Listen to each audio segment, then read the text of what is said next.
Que vous soyez à la tête d'une multinationale ou d'une boulangerie, votre entreprise, c'est vous. Soyez fiers de votre savoir-faire. Le plus facile est de repérer le sujet dont vous désirez parler. Le plus important est ensuite de se faire repérer par des clients potentiels ou des acteurs référents dans votre spécialité afin qu'ils parlent de vous. Puis, il reste à échanger. L'interaction reste la base du succès d'un réseau. Il ne s'agit pas d'uniquement diffuser des informations ou des contenus, il faut créer une connexion avec des individus qui s'intéressent à vous et peuvent peut-être devenir de nouveaux clients. Tout cela a l'air compliqué.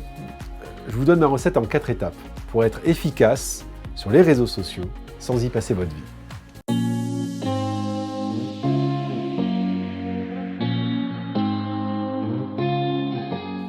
Étape numéro 1, avant de vous jeter dans le grand bain, vous devez répondre à une seule question. Pourquoi ? Pour quelles raisons voulez-vous utiliser ces réseaux ? Je vous en donne plusieurs. Veille concurrentielle, notoriété, nouveaux clients, réseautage avec d'autres professionnels, veille, relations clients, avis clients. Mais attention, ne confondez pas votre présence personnelle et votre vitrine professionnelle. Sachez que, à ce jour, Facebook, YouTube et Instagram constituent le trio de tête des réseaux sociaux en France.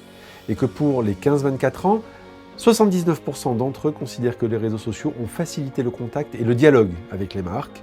Et pour 64% d'entre eux, il est capital de pouvoir contacter une marque sur les réseaux sociaux. Étape numéro 2, choisissez les réseaux qui vous sont le plus adaptés.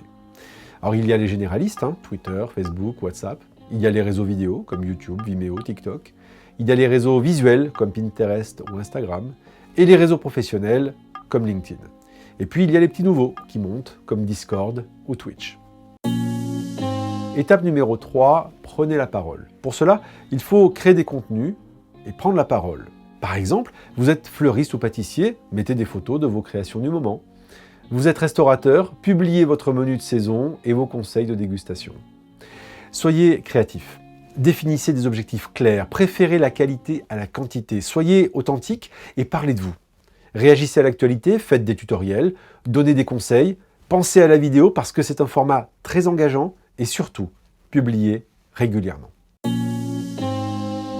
Étape numéro 4, mesurez vos efforts. Sur la plupart des réseaux, il est désormais possible de se créer des comptes professionnels. Faites-le. C'est de l'assurance de pouvoir avoir des statistiques plus complètes et précises. C'est aussi la possibilité de faire de la publicité ciblée pour quelques euros. Et surtout, donnez-vous un temps maximal pour faire tout cela. Quelques éléments à connaître pour bien choisir votre terrain de jeu. Tout d'abord, Twitter. Twitter, c'est 281 caractères, c'est précis et c'est concis. Twitter, c'est le média de l'immédiateté. Tweetez régulièrement, mais inutile d'en faire trop. 3 ou 4 fois par semaine maximum est idéal si vous avez déjà des sujets intéressants. Bien sûr, choisissez bien votre mot dièse ou hashtag. Ce sont des mots-clés populaires, thématiques, avec un petit croisillon juste devant. Pour Facebook, créez une page pour votre entreprise et non un profil. Et utilisez Messenger pour faire de la relation client. Pour Instagram, inspirez-vous des publications que vous aimez, mais ne les copiez pas. Vous pouvez d'ailleurs connecter votre compte Instagram et Facebook et ainsi partager des contenus entre les deux plateformes. Ce sera un gain de temps appréciable. Pour LinkedIn, soignez votre page entreprise, partagez régulièrement des contenus pour attirer l'attention sur vos activités. Et enfin, vous pouvez utiliser des outils comme Hootsuite, Swello ou Buffer afin de partager simplement et efficacement des contenus sur plusieurs réseaux depuis un unique endroit et suivre leur performance.